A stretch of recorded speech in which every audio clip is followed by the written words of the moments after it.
Welcome, everybody, first of all. It's really nice to see there's so many people in here. And I am coming to you from Seattle, Washington. I'm on Coast Salish land. My name is Liz Duarte. I use she, her pronouns. And this subject is really close to my heart. It's often a subject that kind of takes over and takes over my work sometimes, and there's no reason why it shouldn't.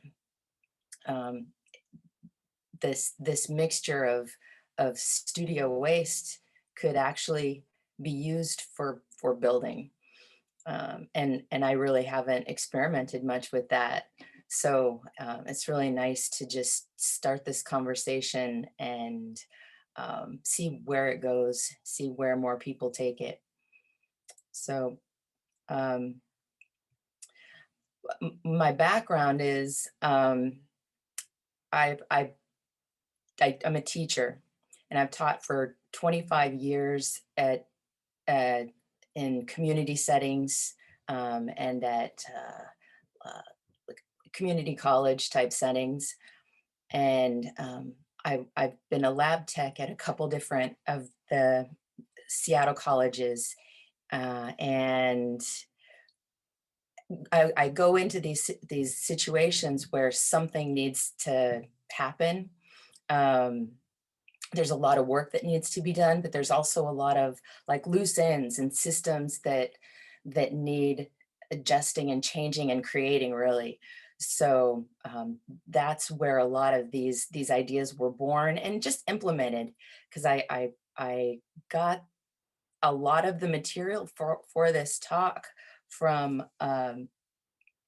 Kristen Shimmick's article on sustainable ceramics, and um, and she wrote this back in 2018, I believe. And the work in the article was being done 10 years earlier. And so I think, these ideas are reinvented every so often, and they get forgotten, for whatever reason. But we're at a time right now where we're thinking about a lot. We're thinking about how we do things, and um, changing the ways that our systems work, especially if they don't work. And these systems that I worked in, there were a lot of things about them that didn't work. So by asking the students what they wanted, and kind of bringing them into the conversation, that was pretty crucial. So I'm going to get going, because I think that's a nice little segue into my presentation. Like I said, if you have questions, you can unmute and chime in. I'm happy to pause. So let me go ahead and share my screen.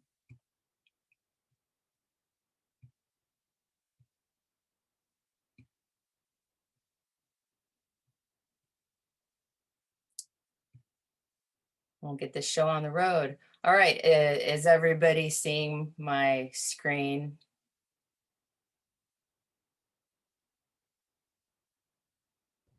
Yes. Thank you, Lauren.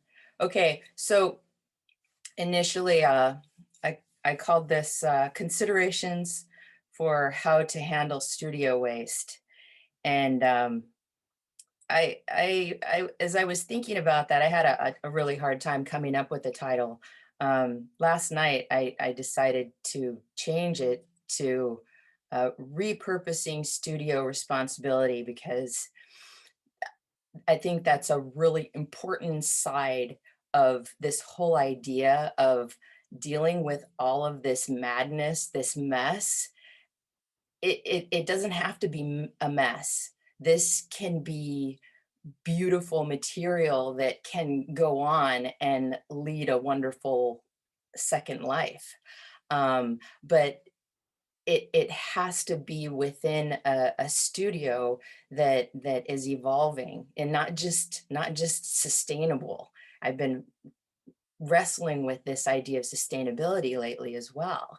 And it can't just sustain itself. It can't just keep going the way it's going because it doesn't really work that way, right? And if people don't have the opportunity to chime in and be a part of the system, then it's not really working for everyone. They're just being told what to do. So this idea of repurposing uh, the responsibility and making it everyone's responsibility, because now everyone is in their basements, they're in their garage studios, they're creating their studios at home, and they don't, what I'm finding it with my students is they don't know exactly what to do with their studio waste. And that should have been something that was part of their education, but for some reason it was left out because it was allocated to one person. This one person in the studio had the responsibility of taking care of this, and we all, and this might not be your case, so I'm speaking from my experience, mostly from North Seattle College, but also working with uh, having a lab tech that I worked with when I was teaching, and allocating these responsibilities to them, to that one person that was supposed to be firing the kilns, was supposed to be maintaining the studio, maybe they're managing work study or something like that, but they're also dealing with all of this studio waste, and that it's too much for a 15 an hour 15 hours a week job. It's really too much. So at at North Seattle College, before we started recycling, it was we were in bad shape. So we threw away almost a third of our clay, and let's see, we so we would purchase 1,125 pounds of wet clay per quarter, and we disposed of about 384 pounds. And that wasn't intentional, that was just kind of collectively what happened in the studio. We didn't have a pug mill at the time, and that was the big problem. It was really hard, clay is this material that's very physical, and it's very difficult to process through all that material if you don't have a machine helping you, and not just a machine, but many people. Um, and so I worked independently to maintain the studio operations, and that included getting rid of the abandoned clay. And for glaze waste, I was supposed to throw these, and in addition to everything else I did, I was supposed to throw these large bowls, pour the glaze waste into them, and fire them to cone one, and then set them out so that the facilities department could pick them up and dump them in the dumpster. And it kind of broke my heart, first of all. So it was a hard thing for me to do because it was just horribly wasteful. And I knew that this was wrong, but this was what I was supposed to do for my job. And so I knew that definitely needed to change. And so what we did was we talked about what we needed, first of all, and we realized that we needed a pug mill. And we also realized that we didn't have the money to purchase a pug mill. So we went to the sustainability committee. We drew up a proposal, and we asked them for a certain amount of money, and they they were happy to give it to us.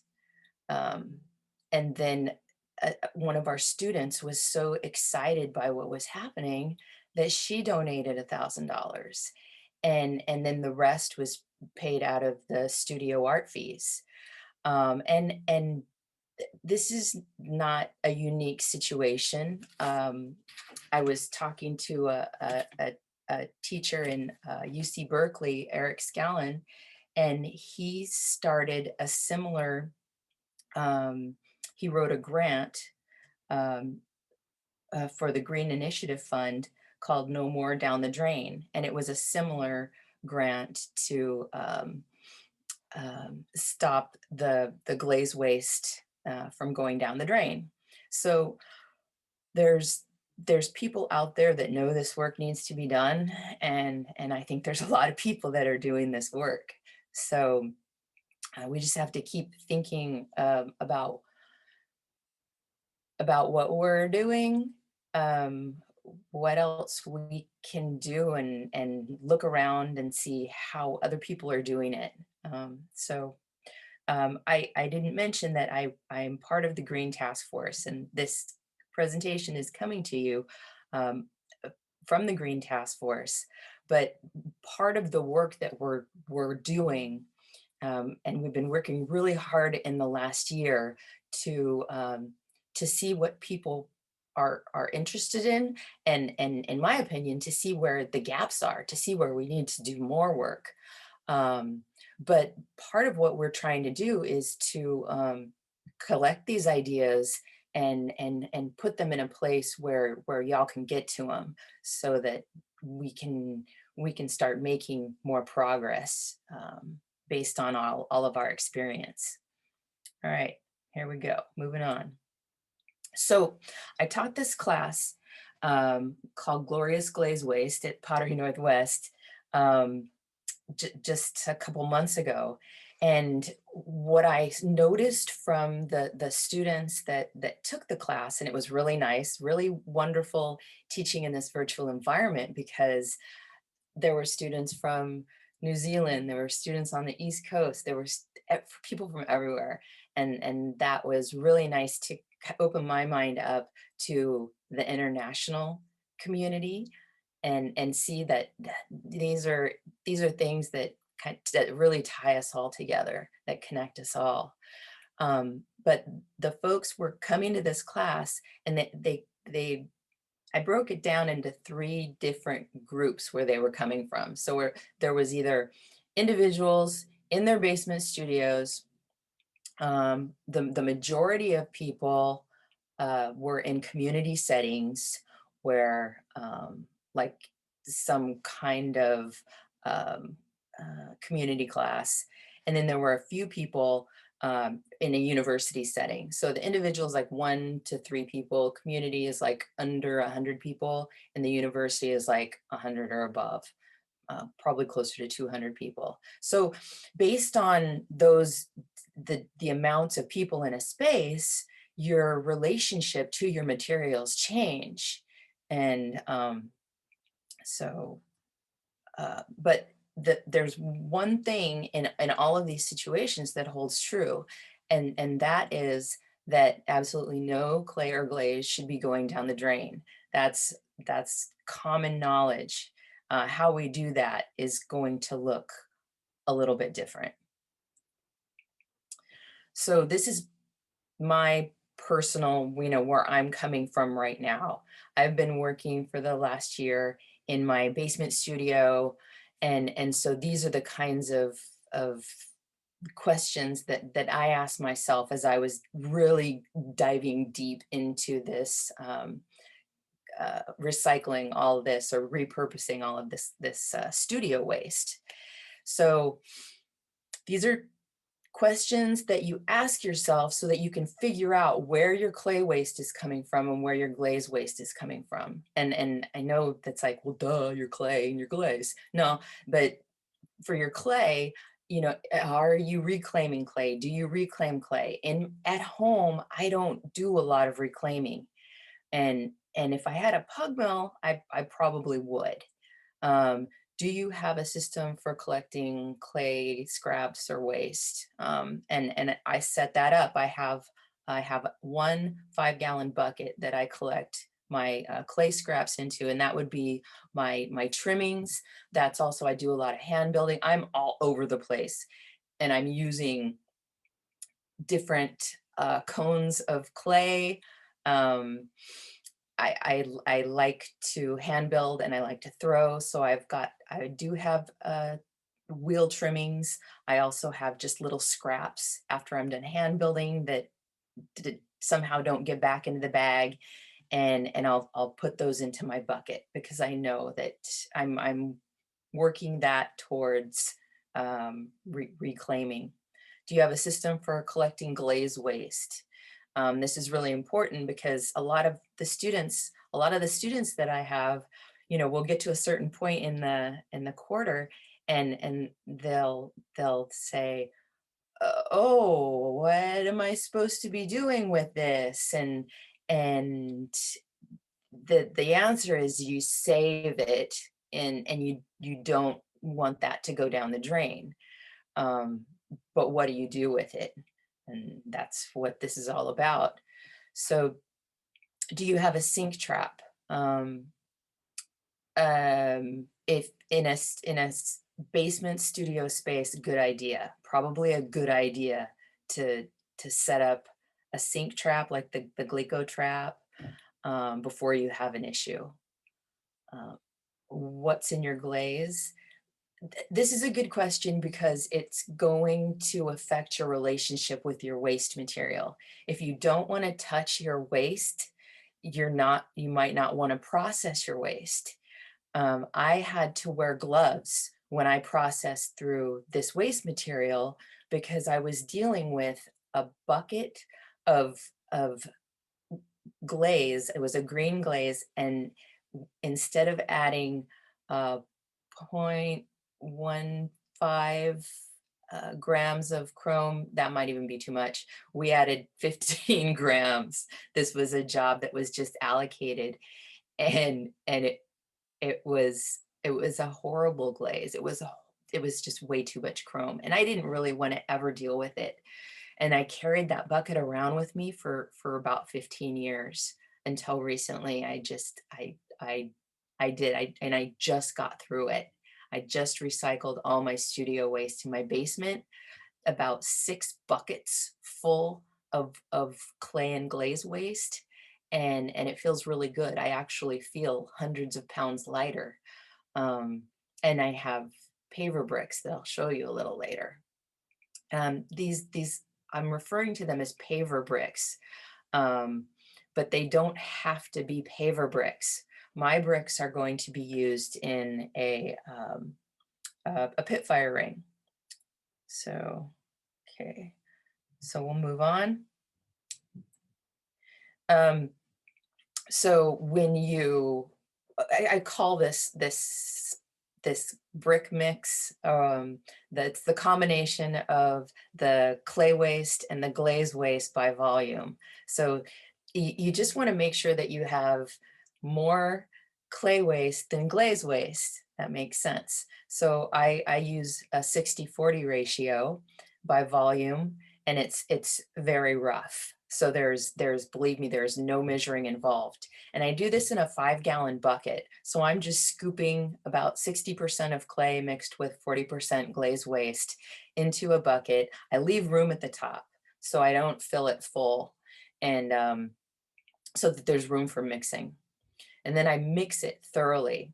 And what I'll actually do before I combine those two materials is I'll mix them up separately so that they're homogeneous. And I just find that when I do this in my own personal setting, that the mixing process goes a lot smoother.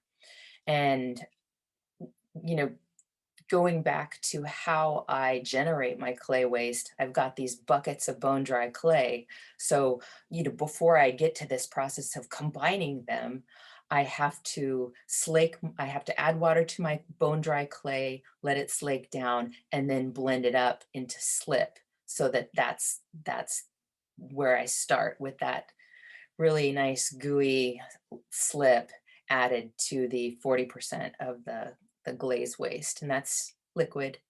So it's a liquid mixture, and I find that this works really nicely. And this will absolutely these processes will vary as well as the clay waste will vary in different settings.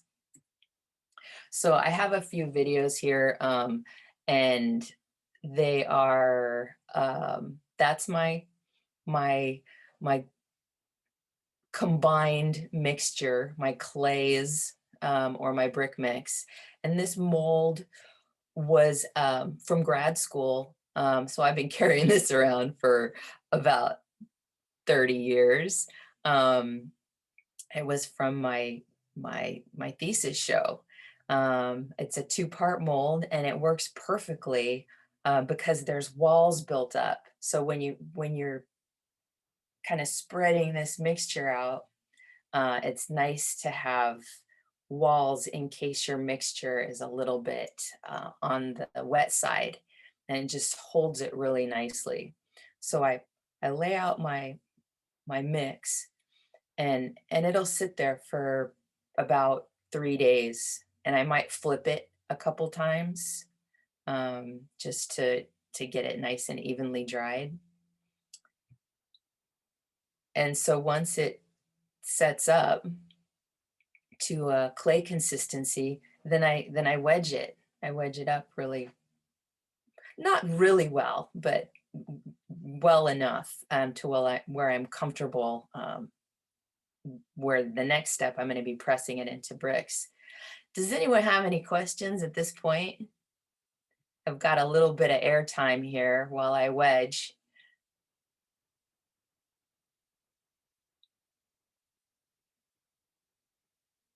And so this is actually the other half of that really large press mold, and that's my wedging table. So, in my home studio, I'm really not, I really didn't have to, uh, make a lot of other, molds, aside from, these brick molds that I made. So these are my brick molds for my firing, and I made 3 of them. So I poured them, and a one-part mold is super easy to make, and there's lots of videos on YouTube where you can make those if you're not sure how to make those. Or you can, contact me, and I can walk you through the process. But basically, I just kinda smush all this clay into the mold, and I like to keep it on the softer side, and so it's a little sticky. So my tools kind of, grab onto it when I try to, push them in there. So just do what you got to do. Pound them in. I'll use a sock filled with rice to kind of pounce on the molds. Sometimes the clay, pound on the clay.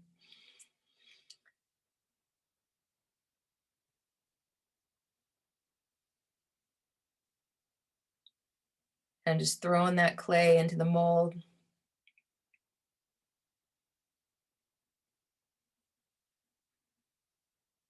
And pushing it down in there. You may have said this. Is this earthenware or stoneware? It's everywhere. So it's, I use low fire clay, stoneware. It's got some porcelain in there. So I really don't know what temperature it vitrifies at, and it's not meant to really vitrify either. So um, so testing is an absolute must.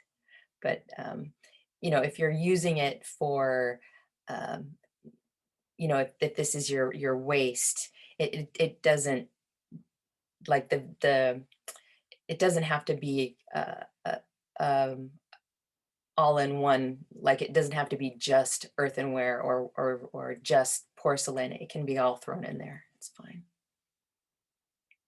So what I'll do next here is I'll set these upside down, on a couple of pieces of wood, so that the molds just drop out. And once that happens, I I'll drill holes into them, and I've been drilling them by hand, because I don't have an electric drill, which I wish I did. Um, but I just drill out the holes by hand. I just carve those out. So this is the upper left-hand corner is an image of a couple of the different um, mixes. So that's half sink scrap or half clay waste, half glaze waste in both of those lumps of clay. But as you can see, my chrome glaze, I definitely had a lot more chrome in in in the one on the right. And so I tested both of those um, clay bodies or clays bodies before I fired fired bricks. And on the right here, the two bricks there are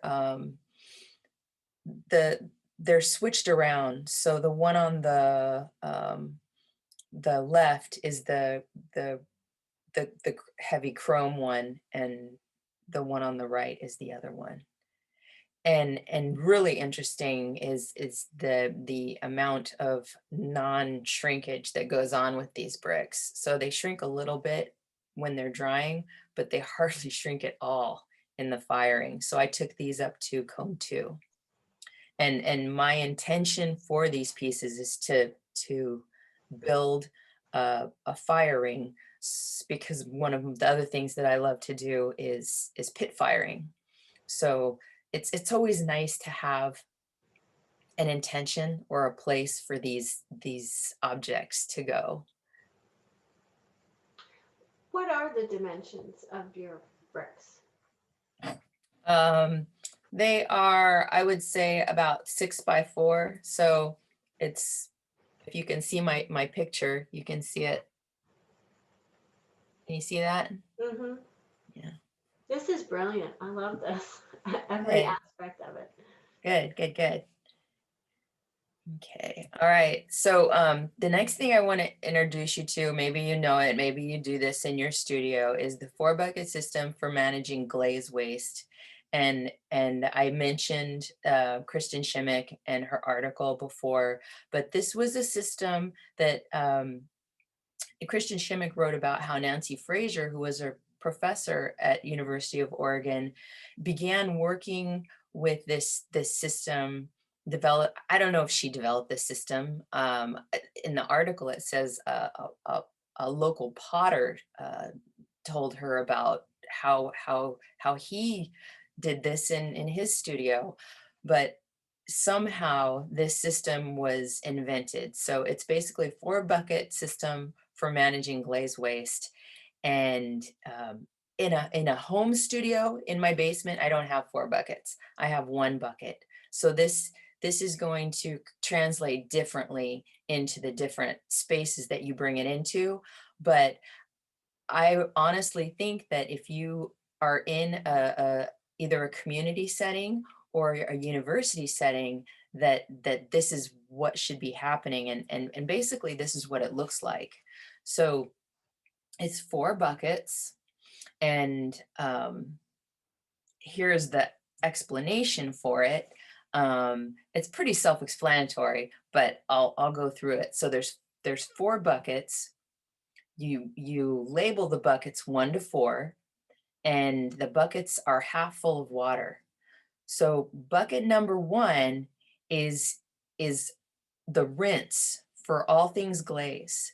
So anything that has to do with glaze in the studio gets rinsed into that bucket first, and then you move into the second bucket, rinse a little more, move into the third bucket, rinse a little more, and so on. You just go down the line. So bucket number 4 is the cleanest bucket. Bucket number 1 is the dirtiest bucket. And really important is to communicate what the system is, so everybody knows that no glaze goes down the drain, and that this is the system that they should be using. Another really important part of this this system in the glaze studio is that people don't have access to other water. And I know that that sounds really controlling, but at North Seattle College, when we put this system into place, and it's funny because I was talking to one of my students last night and they said, "Oh yeah, when we did that new system and all the sinks stopped working." Or because all the sinks stopped working. That wasn't what happened. We just boarded up the sinks. We just cut them off so that this was their only access to water. And so that's what everyone used. And we communicated why that was so important. And so when you're ready to harvest the waste, you let the glaze settle down in the buckets, and you're going to be harvesting bucket number one.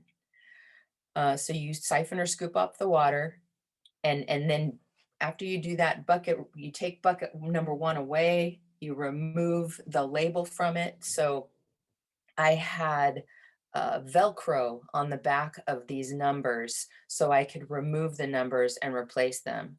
So bucket number one is gone. You take all the numbers off the buckets. Bucket number two becomes bucket number one. Bucket number three becomes bucket number two. And bucket number four becomes bucket number three. And then you put a fresh new bucket into the bucket number four space. And I would transfer the water as well. And I would put the cleanest water in bucket number three and four, and the dirtiest water would be in bucket number one and two. And at this point, the process just goes on. And this is super manageable. It really is manageable. And I think it would be even more manageable if more than one person did it. If every week a different person did it and understood why it was being done, and and and how this could translate into a personal studio space. So so in a community setting, there's some different questions, and I think this gets a little bit like community university. There's a lot of really big community centers that should probably be doing the same thing that a university is or should be doing.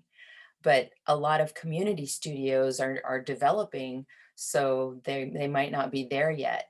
But honestly, they could easily be there. So do you utilize the four bucket system? If you don't, like, put that thing in action, because that's the way to go. Does your studio reclaim clay? I would say if you're more than three people, get a pug mill. Get a pug mill, and you can even process your this mix in the pug mill, and that's even less work you'll have to do. Um, if I shouldn't say that. I'm not even going to say that. I was going to say if I could afford a pug mill, I would get it. I should.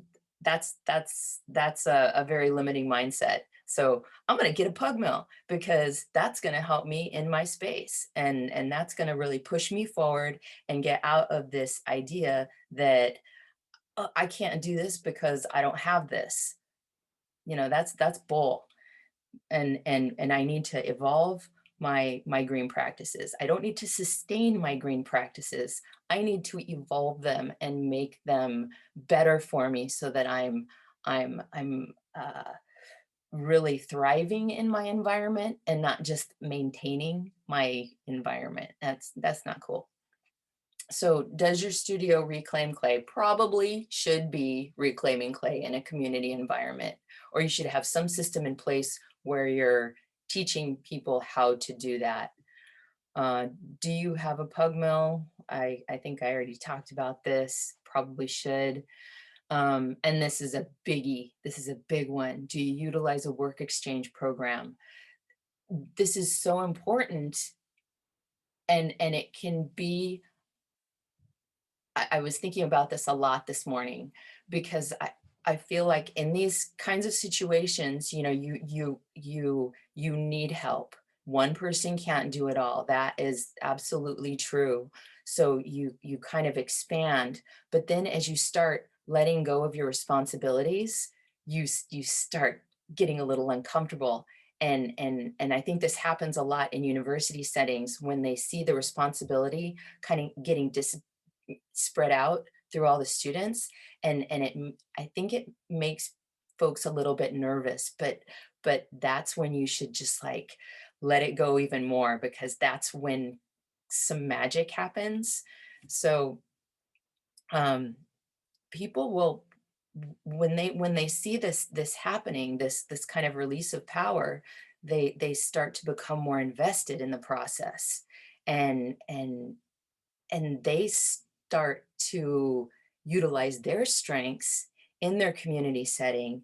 And so I think you can see how this momentum is building, and how this is really opening it up to more people to make this space more um, more better. And the next thing you should think about is, are you partnering with community organizations? So I think this gets easier with the more people that you're involved with. I think some people are better at this than others. Some people have more affiliations to other organizations, and that just draws people in. Um, but other organizations, you can help them and they can help you, depending on who needs the help at whatever time. So I'm going to move on to the next slide. Does anyone have any questions?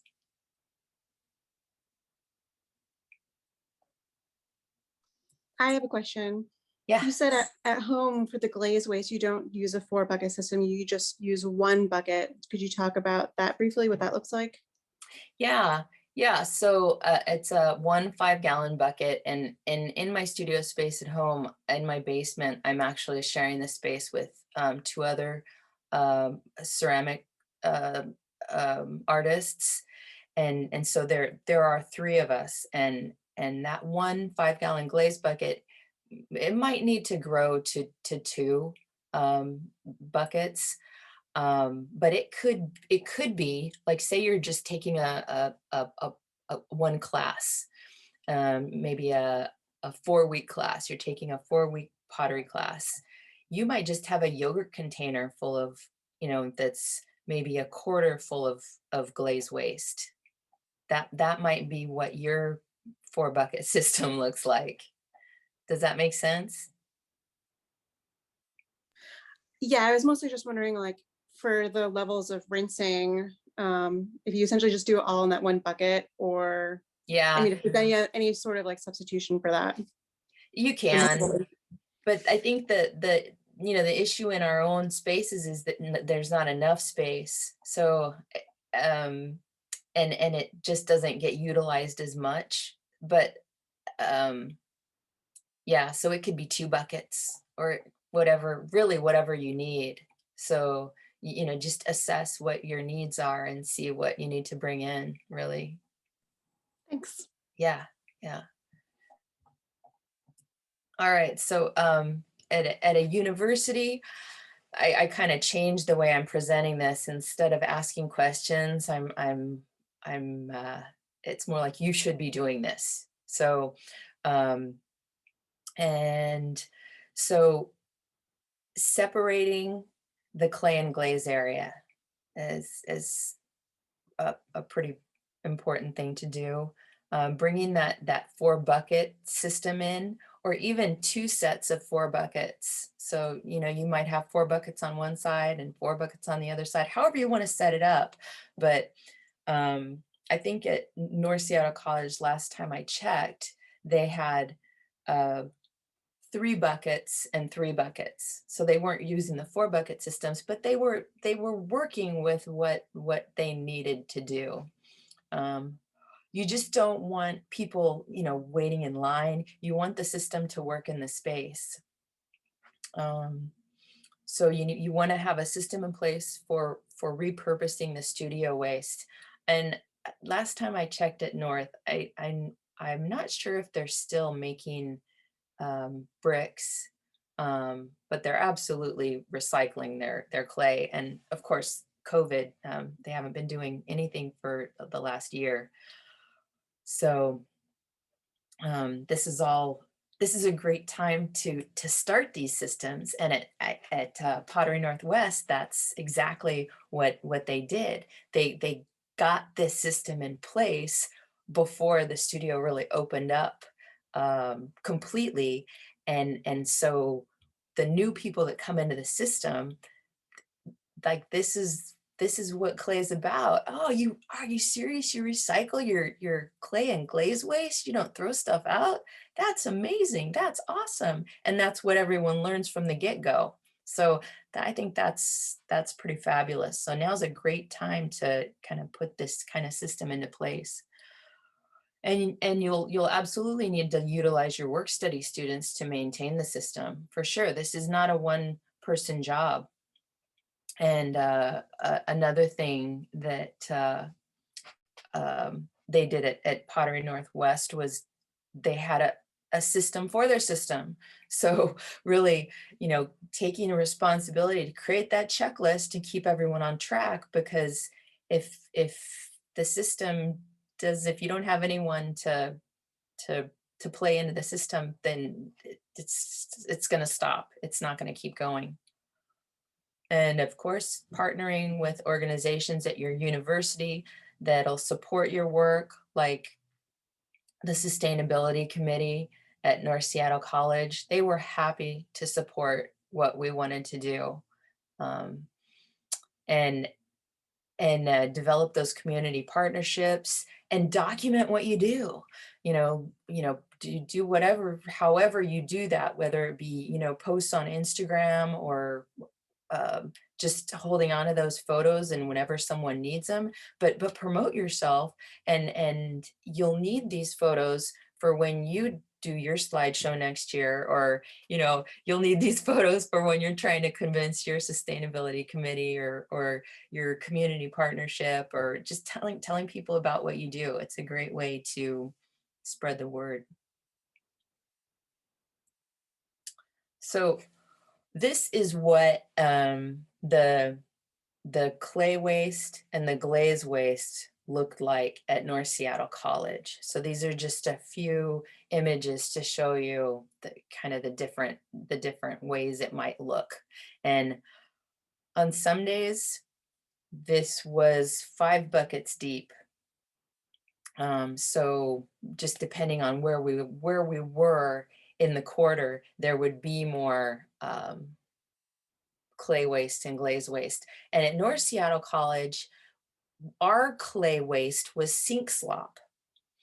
And so what the sink slop is we had three sinks in the ceramic studio, and we had a standpipe in the sink. So it was a PVC pipe, so that the sink would fill up and the water would only go down the drain when it reached a certain level, right? But people would be rinsing their hands, they would be rinsing their tools into the sink. So of course we had sink traps, but we had that system. So those sinks need to be scraped at least once a week, or they got stinky. And I'm sure many of you are familiar with that. Um, so um, that was the clay waste at North Seattle College. All of that stuff in the sink, it wasn't waste, but it wasn't just clay either. There were some things that floated around in there. There were tools that got stuck in there. So that's another reason why I would mix up this mixture, to get out some of that material. And one time I actually mixed up my sink slop, I mixed up my glaze waste, I combined them, and then I mixed that up and I sieved it. I sieved it, and then I dried it out, I wedged it, and I was actually able to throw with it. And that was really cool. So you can throw I made some bottle forms. So I was able to make some pretty complicated forms with that. And I would say, if that's your intention, be considerate about what your glazed waste is. You don't want to necessarily be over handling it. And like when I worked with my chrome glaze, I was absolutely wearing gloves. So these are things you want to think about. And if you're saying, oh yes, I want to work with this material, like sculpturally even, um, consider your glazed waste, and if you want to be touching it. At Pottery Northwest, this is their system for uh, identifying their clay waste and their glazed waste. And I should say that at North Seattle and at Pottery Northwest, they're both recycling clay. So the clay waste is different than their reclaim. It's not reclaim. Um, so, and they have more space, so they can do this in these large buckets. And those wheelie gadgets are really important, because once they get full, you're not going to be able to move them unless you have a wheelie gadget. So at this point, of course, as I said before, you combine your clay waste and your glaze waste in a 5-gallon bucket and mix well. And so the next step, similar to what I did in my individual studio, you would spread the mixture out on plaster bats for it to dry out. And once it gets to clay consistency, you scoop it up. They have a dedicated container for it. It's a bucket, uh, a, a bag in a bucket with a wet towel over the top, and that just keeps the mixture in the right consistency until they're ready to process through it further. And so these are nice little steps. One person combines the clay waste and the glaze waste. That's that person's job for the day. The next person takes that clay waste and puts it onto the bats, and that's their job. So there's these little parcelable chunks that don't have to take over your life, but they become part of your practice, and it's that way it's doable. It's absolutely doable. And these are an example of the pavers that they're starting to make at Pottery Northwest. And this is very similar to a system that Rat City Studios is doing. If you go to the Rat City Studios website, they have Deb has an amazing video on how they process their studio waste, and it's this system. It's pretty much this system.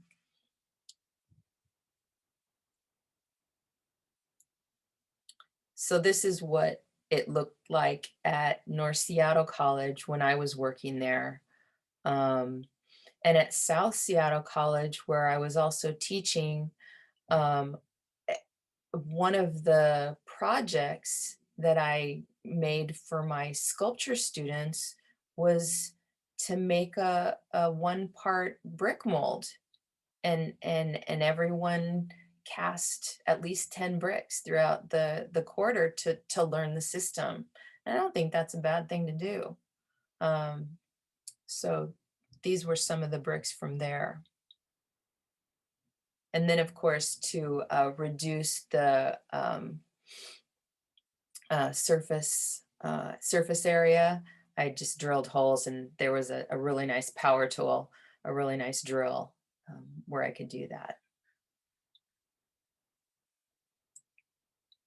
And of course, before you get crazy with your brick making, you want to test your mixture out. So I fire these to cone 2. I know at Pottery Northwest, Chanda's is firing their bricks to cone 6. I know she did those in a reduction kiln and said that they came out beautiful.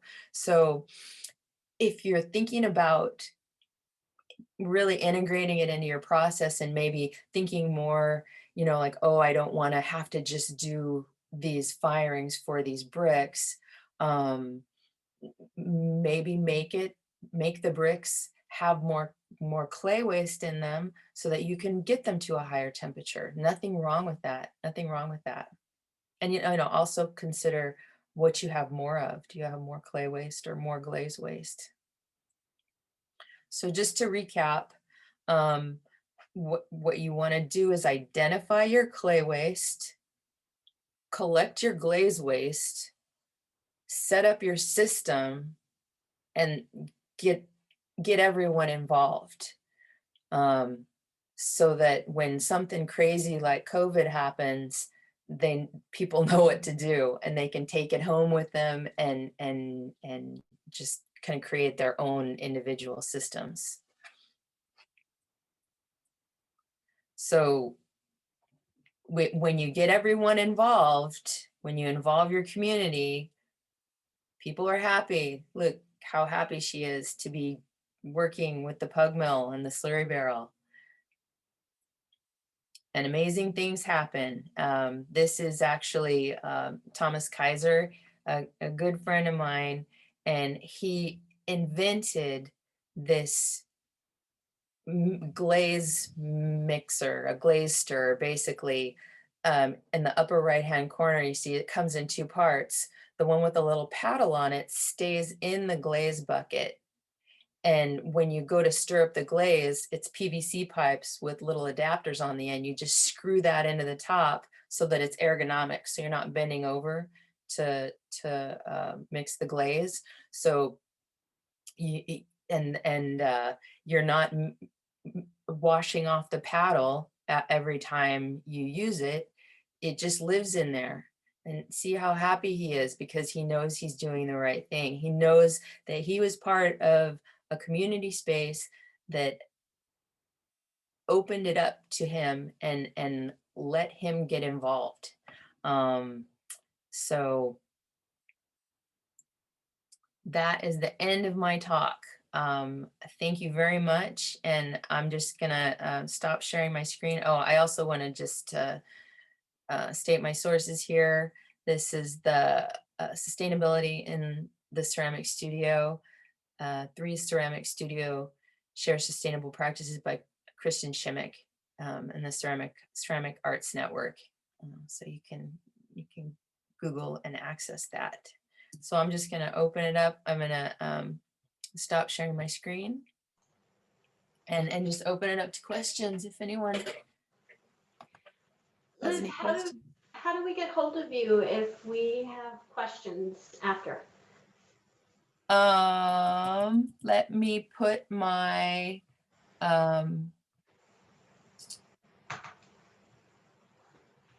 email into the chat. Thank you.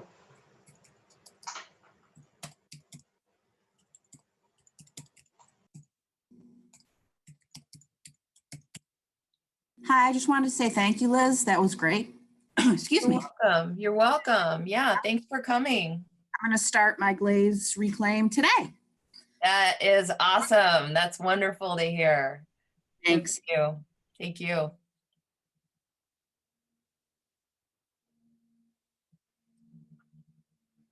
Any more questions? I know it's early. I'm sorry. I just wanted to say thank you as well. I actually, like last week, I wrote a grant to develop this practice for my own studio. And then like the next day I got an email about your link and I was like, well, there's that. So kind of, it's nice to see that a lot of people are thinking about this. And yeah, so this is way on my mind to start doing in my own studio. I would love to hear how your process goes, and if you're willing to share, you can send me a link or a PDF of your proposal if you're willing to like let us show other people how how you went about the process, that would be wonderful. Sure. Yeah, absolutely. Awesome. Thank you. Yeah, thank you. Hi, this is Che. I think more, or I guess rather than a question, more of like a testimonial, especially to some of the community aspects Liz was talking about. So I was one of her former students, and especially being able to learn how to reclaim clay and also having that as like a work exchange, because I didn't have a lot of money at the time. It was super great to be able to just create more things in the studio because I had access to this type of program. That's awesome to hear. That's really great to hear. Thanks, Che. Thank you, Liz.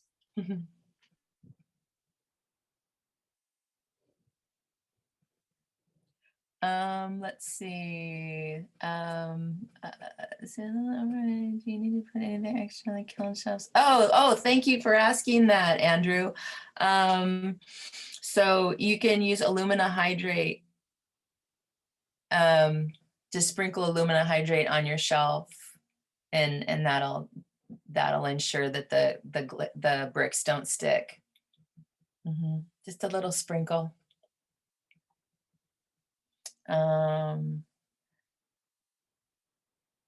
Have any of you tried out ways of recycling shards and work that goes wrong?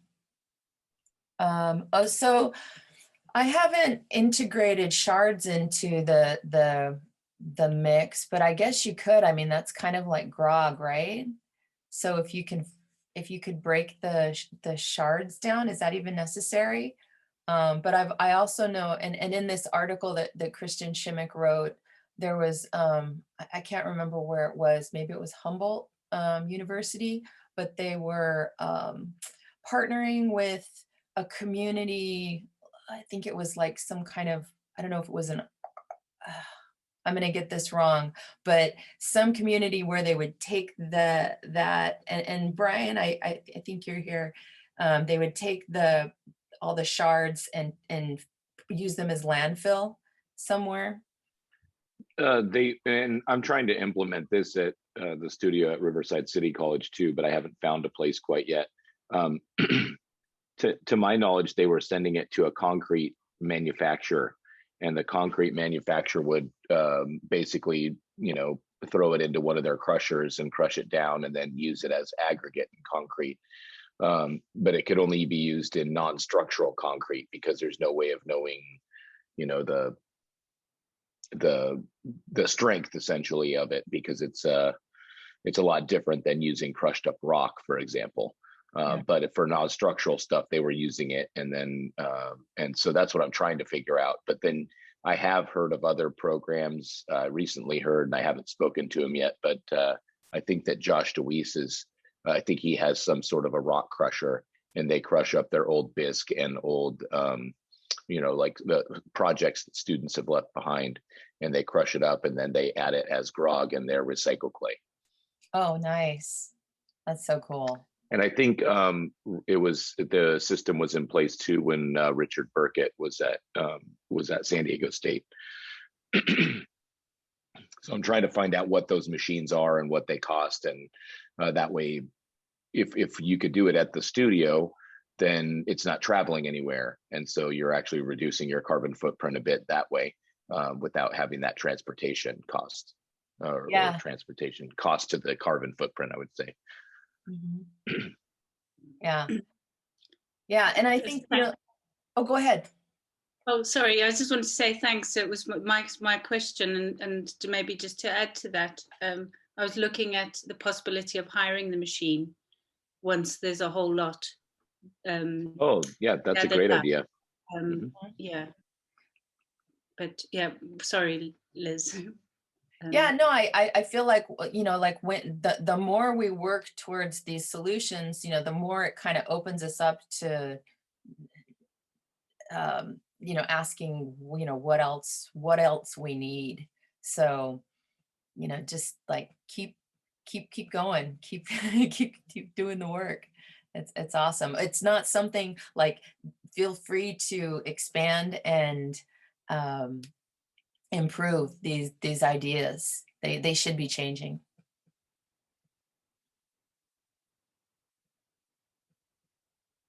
All right, any other questions? Wow, we are at 7:03, so that takes us pretty much to time. I thank you all so much for being here. This was exactly what I wanted to be doing at this time of day, this morning, right here and now. So thank you all for being here, and really enjoy the rest of your conference.